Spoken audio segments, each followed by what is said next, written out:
or just? Put the gun down before you kill someone.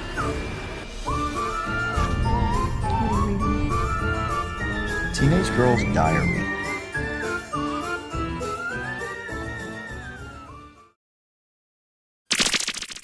Hello and welcome back to another episode of Dollar Store Drive-In. I'm your host, Laura. I'm Joel. And we're the Newlydeads. Yes. And if this is your first time watching us, this is a 30-hour 30-hour chat 30-hour chat show. Sit back, get ready, and relax. For hours and hours. This is a 30-minute, half hour, that's what I was going to say, chat show, where we discuss a movie that we watched. And usually those movies are found at the dollar store, the Dollar Tree, some sort of place like that. So we have some criteria for this movie. It needs to be under $5. It needs to be a horror, sci-fi, or like thriller kind of movie. And it needs to be a movie we've never watched. So if this is your, you've been returning to us, thank you for that. You can also listen to this as a podcast. So we do record this as a video, visual kind of media, but we wanted to make it accessible for everybody. So if you're able to listen to it, you can listen to it usually on Spotify or whatever your normal podcasting, wherever Spotify sends it out to, I guess. Available every Thursday. Every Thursday for your listening pleasure. But we do record in our house, so sometimes you'll hear dog noises and all those other things. We try to keep it down to the minimum if we possibly can. But sometimes you'll see Shaggy or Bailey that, pop up. Right now they're sleepy because they're tired. They just had breakfast or lunch or something. It's breakfast. Breakfast for them. We're recording this in the morning, which we usually don't do. Actually, almost noon though, so. Close enough. Yeah. But this week we watched Zombiegeddon. Chris Watson Zombie. Joel was excited about this. You found this movie. I did. I found it at a little resale shop in Janesville. Oh. Was it Janesville? Yeah. The one that our friend did the artwork? Yes. Was that at Janesville? Yeah, that's in Janesville. I don't remember the name of that one, but it was in the basement of that shop. There was a few videos on the shelf, and I saw Troma, and I immediately went, yoink, checked it to make sure it wasn't damaged, and off we went. This is a weird movie. We have thoughts. It's a Troma movie, so Joel's super excited about that. He loves him some Uncle Lloydie so very much. Don't make it weird. You're the one that makes it weird. I'm like, I love Uncle Lloydie. But do you want me to read the synopsis? Yes, please. So we can get down to business, because he's got lots of thoughts on this, I'm sure. I have some notes. He always has some notes. And I'm not going to say who's all in it. I mean, it's we'll get to that. Large list of who's on it or who's in it. So zombies, kung fu, zombie-eating tigers, bare breasts, and Joe Estevez. A new race of flesh-eating zombies has been created by Satan and released from their fiery pit to begin a hostile takeover of the world. When dirty cops Jeff and Cage stumble across this maniacal plan, they find themselves in the unenviable position of having to stop the ever-multiplying legions of the living dead by any means necessary. Sometimes frightening, sometimes funny, Zombiegeddon is the ultimate B-movie.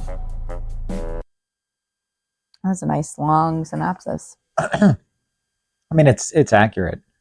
I don't know about the last line, but overall, it's pretty close to what. And Joe Estevez is in it, so that's true. Ain't It Cool News said, I'd be shocked if it didn't become a cult classic.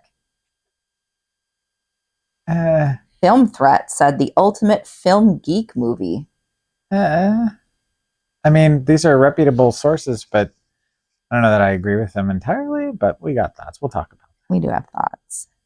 Is there a trailer for this? No.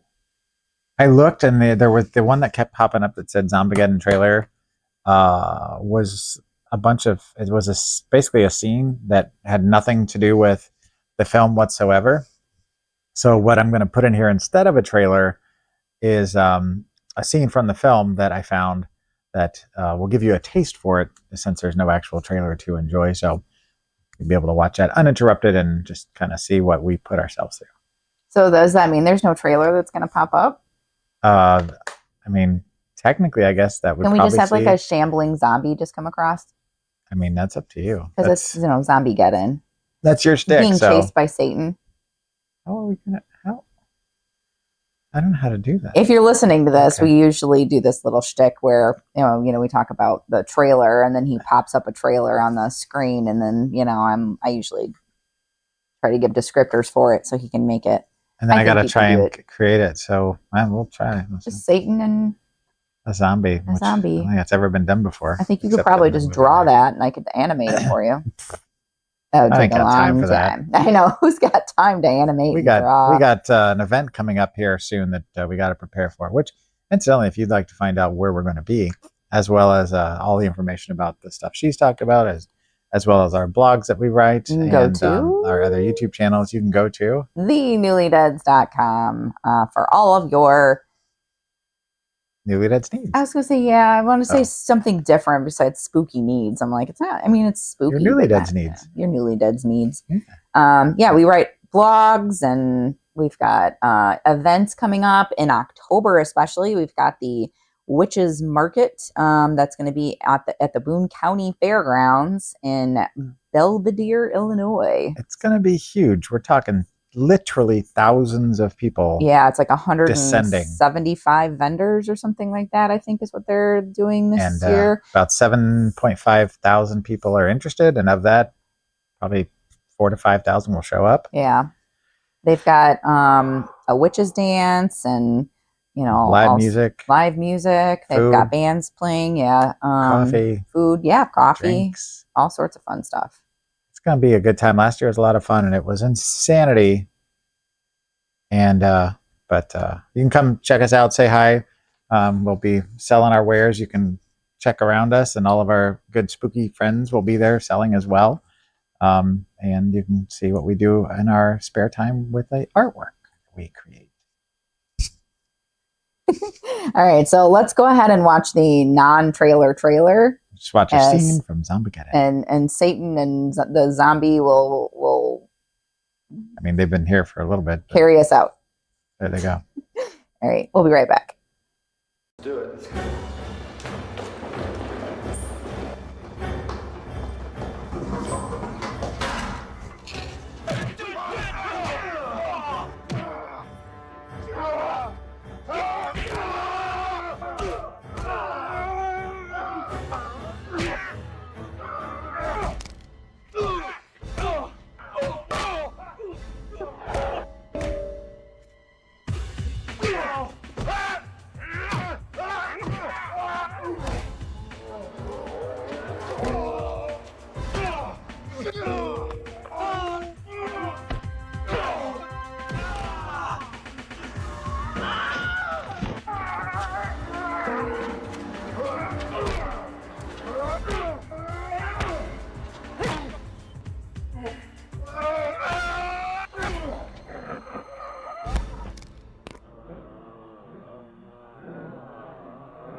And we're back. Go, Joe, go. Joel has a goal. Who's Joe and where is he goaling? Goal, Joel, goal. Go, Joel, go. So It's hard to say. I take notes Go, whenever we Joel. watch these movies, and I typically draw some pictures, and sometimes Laura takes notes, and I do. then she collects all of it, and at the end of the year, you'll be able to see it on our website when she puts it all together in a little flippity book. So look for that coming soon here. It's August now, so it'll be up there at January. Anyway, this is what I drew this time. So no, that's not Joe from Family Guy. It does kind of look like him. No, that's not the other guy that I said it kind of looked like. That's supposed to be Robert Zadar. Yeah. And his big chin. And then that's just a weird face. And then towards the Pizza? end, there was a thing about pizza. And you wanted pizza. So I drew a pizza because at the end they were talking about pizza for some reason. I don't remember why. Pizza does sound good. And so I drew a pizza. Yeah, we were talking about pizza last night after. Pizza always sounds good, actually. That we were kind of wanting pizza. We've got pizza out in the freezer. We could make it any time, but it's not quite the same. So Zombiegeddon is from 2003, currently sitting at 2.9 out of 10 on the Internet Movie Database.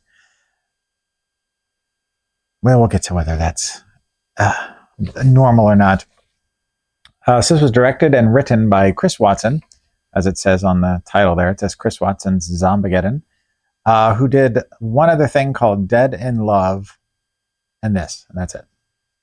Since 2003, they did that and this. So in 21 years, they've made 1-2 movies, I guess, which is better than me. You know, in the last 21 years, I've not made a movie. Made a lot of this content, which if you added it all up, would make multiple movies. But, you know, like 30 hours. And we do shows that are 30 hours long. I mean, that's going to happen. Very funny.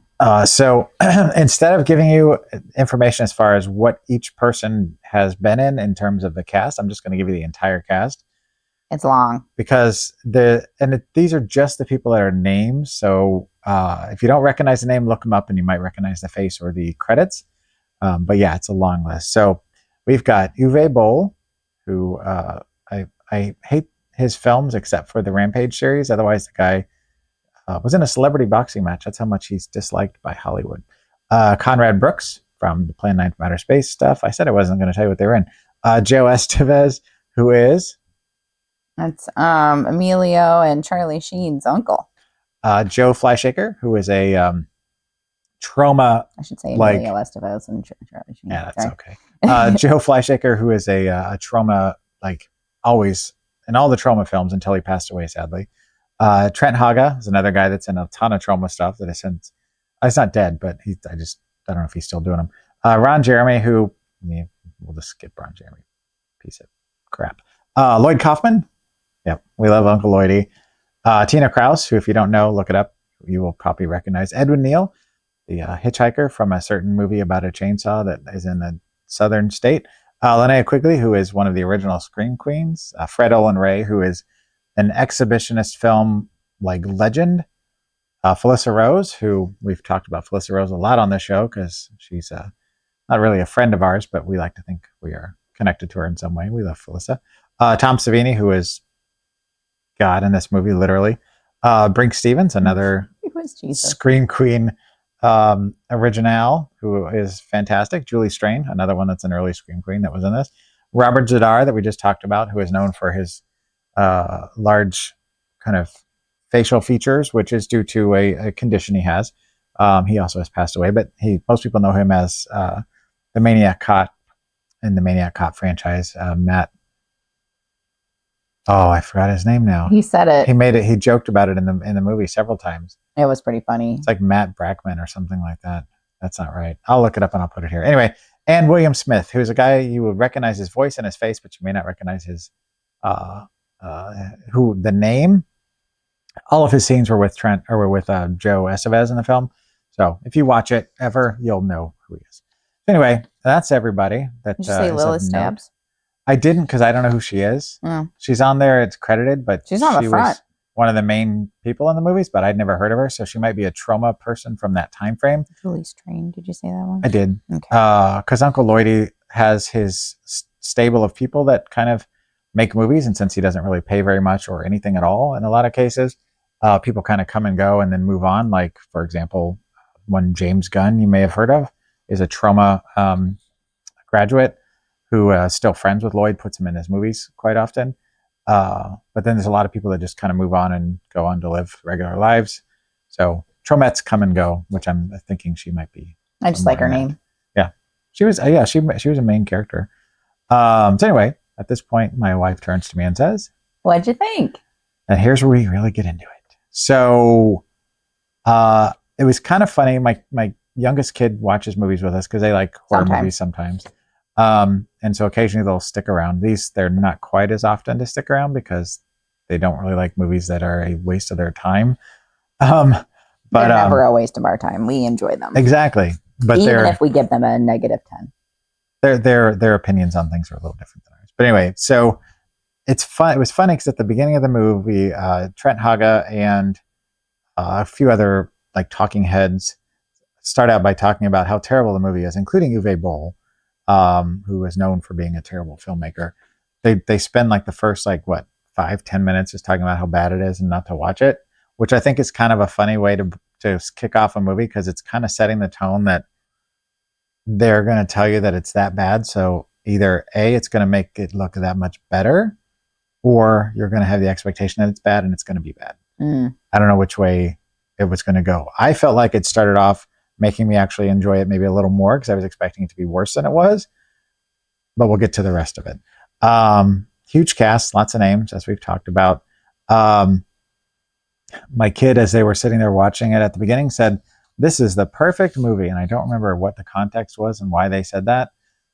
I think there was something in the beginning that was saying that it was like the perfect movie or something like that. Either that or it was something where they were being facetious. They were being facetious. Well, because like the whole first part of the movie is people saying how crappy the movie is. Lots of words that fecal matter, different variations on that term. It's pretty funny. And then, so I think she said something about it must be good because all these people are saying bad things about it. Something like that. And it's interesting because at first it starts off, there's a lot of variations of, or lots of various people that are doing different things in the movie, and it almost feels like an anthology. But then eventually, as it slowly filters down to where you can tell that it's one continuous story. But in the beginning, the way that the storytelling was done is a little disjointed. Also, the zombies didn't seem to have the same rules as typical zombies. Like they seem to change at will. Like one of the things, they like literally would look like us, and all of a sudden they would turn and they would be zombies. It was very confusing. Why? There was a lot of confusing parts, especially the beginning. Because the fact that they did all of those weird, intros with people saying that it sucked, it was like, is it starting? Is it not starting? Yeah. And then you're like, is this part of the movie? Like, you couldn't quite tell, like, what was going on. Because it starts with Brinke Stevens and Tom Savini in bed together, just having played Bouncy Castle. And Brinke Stevens is a radio host. Intimate. And Tom Savini is Jesus. And so right from the get-go, you're like, what is happening? Yeah, it was confusing. Yeah. Then the story, the whole movie is almost being told by the point of view from Brinke Stevens because Jesus told her the story of it. And she's it does like a flashback, and you can't tell if it's a flashback or if it's the current time at first. It's a little, because she's in the studio with Conrad Brooks, who's telling her the story, or he's talking with her about it. I'm not sure exactly. Yeah, but then like it goes to that little kid and his dad and the tiger. 2 tigers. Yeah. There's 2 actual tigers in the film, guys. Which is really funny because when we were talking to his kid, they're a huge Walking Dead fan, which so are we. But. And so I was like, and they were like, so, is this like The Walking Dead or whatever? And I was like, I think this probably predates The Walking Dead. And then I was like, maybe that's where they got the idea from. And then sure enough, it came out the same year as the comic book did, right? The comic book started. And so we confirmed that this probably was prior to Ezekiel and I forget the tiger's name, being introduced in the Walking Dead comics, because the TV series was introduced much later, that character. So Could have been an inspiration. Kirkman, did you get the idea from the movie? I kind of doubt it, but it's a weird little thing that was very similar. I feel like they probably watched as many zombie movies as they possibly can, right? Like you kind of have to immerse yourself in that whole like genre in order to do. I would hope so. You know what I mean? But maybe not, because if they don't want to be influenced to the point where they're like aping things, you know? Yeah, that's true. This movie also, along with those zombies being able to change their appearance at will from normal to zombified, they like knew karate and stuff. Like there was kung fu kind of fighting zombies. Yeah, there's this one point where this like kung fu zombie breaks the neck of another zombie. That's the scene that we showed in between. Oh, it's that fight scene. So yeah. I probably should have told you that. But yeah, that you saw that in the clip. I'm like, why did the zombie kill the other zombie? There's no reason for it. Established dominance, like in prison. Yeah, I get that. That is kind of what it felt like. It was weird. It was strange. So much fighting, karate, kung fu, and lots of bad cop behavior, like super oh my bad gosh, cop behavior. It was like Training Day meets, I don't know, a bad zombie movie, a toilet.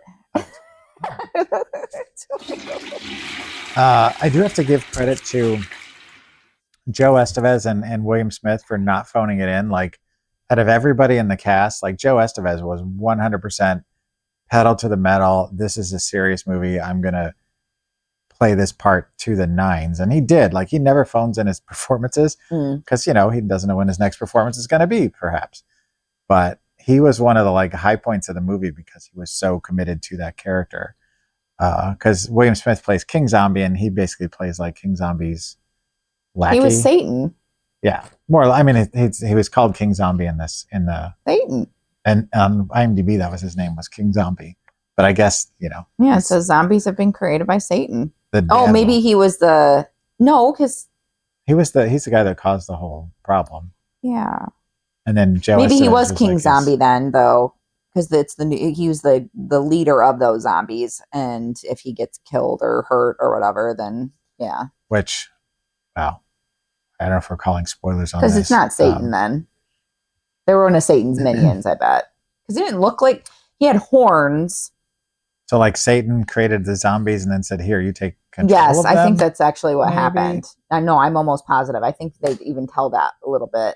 Which story? I don't know if we're gonna, you know, call spoilers or not, but I don't know what the heck happened at the end. Like, the whole movie kind of lost steam towards like the third act. I know what happened. And I felt, well, no, I mean, like, but why? Like, it was more, not like I didn't understand what happened, but like it just felt like a cop out. I don't know, to be punny. I feel like they just wanted to show how fragile it is and like, you know, how easy it is for the zombies to come back. And without a beat, like they don't actually just like turn into a puddle or disintegrate or die or anything. They just like disappear, and then like whenever the things happen that can bring them back, they just reappear out of nowhere. They're the exact same zombies in the exact same spot. So where'd they go? Like, they went to hell. Like, and they're hanging out down there, just like waiting for somebody to push a button to send them back. Mm-hmm. It's just weird. That's the way I interpreted it. And also, to be sure that you understood this was a low-budget zombie film, there was a bug on the lens at one point, and it was very clear. It was like crawling around on the lens. So we were watching the there's a bug. Ew. We watched it go. It was like an ant or something. As Robert Z'Dar was talking with one of the other characters, it was crawling around, just interfering.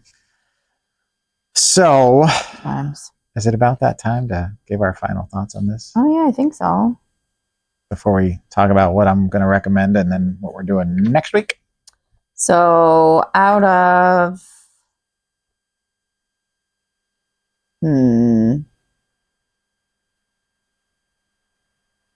yeah, on a scale out of 5, I'm just trying to think like something that jumped out. That would be like a good, yeah, I know, right? We'll just say Tom Savini's. Oh. Or Uncle Lloydie's. Which one? Out of 5 Uncle Lloydie's. Weird. Okay. He was in it a lot. He was a janitor. Yeah, he was a primary sub character. Like he wasn't the main character, but he was there for a while and moved the plot forward. That makes sense then, because it's a Troma film, so it's like, on the Troma scale. I mean, Tom Savini. How many Uncle Lloydie's would you give it? So ultimately, I ended up at a 1.5. When it started out, I had high hopes because it felt like it was going to be, like they were saying, maybe a cult classic, but it just lost so much steam that the third act, I was like, I didn't fall asleep during it. That was good. I was entertained. So I will give it a 2. You gave it more than me. That's shocking. Shocking. All right. So if they don't want to watch this film, what do you recommend? What? Oh, so this one, there's so many zombie movies to pick from. I decided to go with the what's the word I'm looking for? Classmate, I guess is the best word. So prior to the movie starting, my kid and my wife were introduced to Poltergeist, Night of the Living Dead, or Night of the Chicken Dead, excuse me, from 2006, which is another Troma film, and is that what you chose? Favorite. So that's the one I'm going with. Can I tell you, this says this is an exclusive first look at Poltergeist. So That's this is funny, before Poltergeist came out. Yeah, it was 2006, and this was 2003. Yeah. Poltergeist is probably my favorite Troma film, followed by The Toxic Avenger. Anyway, I've seen it multiple times. When Lloyd was out doing promotion on it, we interviewed him on the show I used to do called The Awful Show. I've got his autograph on a couple of the promo stuff from it downstairs that are framed, that are in a box somewhere that we haven't put up yet. But anyway, it's a zombie movie, but it's a different take on it, where you have chicken zombies. It's satirical. It's a musical. It's funny. They were both laughing at the trailer. So if you've not seen it, it's not for everybody, because it is a little bit left of center, and yeah, it's a bit of an acquired taste that might not be for people with sensitive dispositions. Yeah, they use words that we don't like to use nowadays. But I enjoy it, and I've seen it several times. I have the soundtrack on my phone. Awesome. So what are we watching next week? So I'm excited because this one we found. Blow it up? That's up to you. You want to put it on the blow shelf? upable? I mean, it's going to end up on the mega shelf downstairs with all the movies we've watched so far. You want to keep it? But it's up to you. I mean, if you blow it up, it's still going to end up downstairs in the shelf. All right, I'll blow it up. I want it to be like a green cloud. Or no, you can do whatever. That's fine. I don't control that. That's up to. So this one we found at the all-night flea market. Oh, I believe. That's if I exciting. remember correctly. Oh, is it the snow creature? No, it's a collection. I know. There's 8 bonus movies. So we're watching the first film on the list. So it's the snow creature, but then it says includes 8 bonus movies. So the thing is the snow creature, and then there's 8 more movies on it. Well, the movie we're watching is the first one on the list there. The snow creature. No. I have it as the She Beast from 1966. No, the snow creature. Is that an actual movie? I just thought that was the name of the thing. Yeah, no. I took notes for the she creature. Well, and it's funny. It says it's got 8 bonus movies. Yeah, it's the snow creature. And then it's Blood Predator, The She Beast, Chupacabra versus the Alamo, and Curse of the Wolf. But that's not 8 bonus movies. It's 1, 2, 3, 4. Weird. Well, I have She Beast as the one we're watching next week, but that's my fault. So I guess we're watching The Snow Creature. The Snow Creature. From what year? Is that okay? I'll just have to rewrite. Did you already do all your notes and stuff? That's right. I'll just rewrite them. So no. We'll start with She Beast. We can start with She Beast. It's my mistake. I was trying to get. Yeah, it's The Snow Creature, and then it says 8 bonus movies. Which, weird. Again, there must be a second disc that we didn't get. No, because there's no. You would think it'd have all of them listed then. No, it might have them on 2 different discs. Oh, I see. Like a second disc with it. This happens just frequently when you go buy stuff at dollar It's just sales. a giant ape or whatever. But he's gorilla. white, so he's in the snow. He's like that one movie we watched, the foreign film that we watched for this show, which had the giant Snow Monster. Yeah, It was kind of reminds me of that a I little liked bit. that one actually. That was better than it should have been. Anyway, so we're gonna watch Chibi's because you already got notes. Is that okay? Sure, I guess it's from 1966. So we're gonna watch the She-Beast. The She-Beast, an Italian Yugoslavian horror gem. Yeah. That's a weird mashup there, right? That's just it. That's why I wanted to watch it. Serves up lots Probably. of ghoulish fun with a sinister story about Veronica, who's played by Barbara Steele, a beautiful young bride who is possessed by an 18th century Transylvanian witch that was murdered by local villagers. Bent on getting her revenge, the witch spawns plenty of bloody mayhem. That sounds fun. It's not rated. It says it's violence and profanity. I'm excited. And if you're an Italian film lover from the 60s, 70s, you will know Barbara Steele. So that's a fun little bonus for the film. That's probably why I was excited about it. But I should have read it better because I didn't realize that The Snow Creature was an actual film. I just thought it was like the name of this collection. Yeah, it's just My bad. The Snow Creature, and it includes 8 bonus movies. And 4 other films. Curse of the Wolf, Chupacabra versus the Alamo, which sounds hilarious, and then Blood Predator. All right. Well, that's it for our show today. We already did all of our Newlydeads things. Yep. Please go and visit the website, thenewlydeads.com. And until next week, keep it cheap and creepy. Thanks for watching. Bye.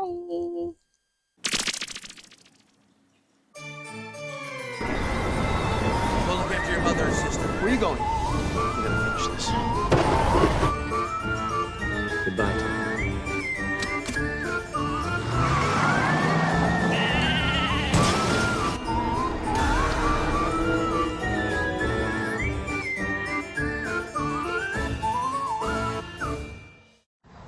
Yeah, it's Wynorski, yeah. No, I can't make it because this guy, Watson, he's doing this Zombiegeddon flick. He wants to borrow the head from Komodo. I don't know what he wants it for. It's just like, I don't know, I guess he wants to throw everything in but the kitchen sink. I don't particularly care. The thing's rotting in my garage, and I'm just going to strap it to my car and take it over there. No, I don't think, I don't think the kid's all there. But if he wants it, he wants it. I'm happy to do it for him. All right, listen, I'll see you later, baby.